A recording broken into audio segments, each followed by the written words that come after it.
How to move an 8-foot by 10-foot wooden shed in your yard. An outdoor storage shed can provide additional storage space needed around your house. One of the advantages of a wooden shed is that it can be moved if needed. The wooden shed can be moved without any large equipment, special tools, and without tearing up the yard. The do-it-yourself handyman can move the shed with the help of a few friends and a few tools. Things you will need: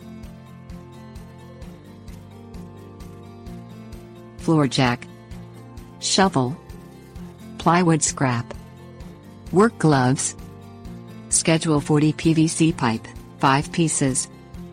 Determine the location for the shed. Be sure you are not placing the shed on any utility easements or property setbacks. Some neighborhoods have codes for the size, style, and placements of sheds that must also be taken into account.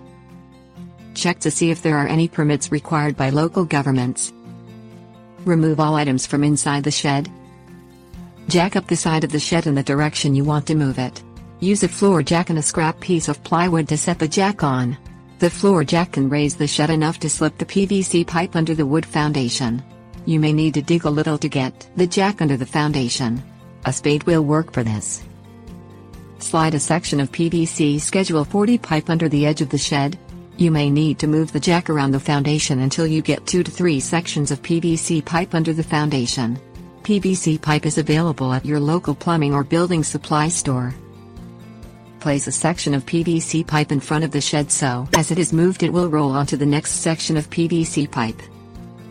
Move the last section of PVC pipe from behind the shed and place it in front of the shed as you move across the yard. With the help of a few friends you will be able to move it across the yard. Jack up the shed to remove the PVC pipes when you get the shed into position. Tips: warnings. Use only Schedule 40 PVC pipe. This pipe is thick and can support the shed's weight. By pushing on one corner of the shed you can change directions slowly as you move. Place a layer of gravel over a piece of plastic for a foundation of the shed. This will help to keep the wood from contact with the ground and keep it from rotting. Don't try and go too fast so you don't take a chance of getting your hands or feet pinched.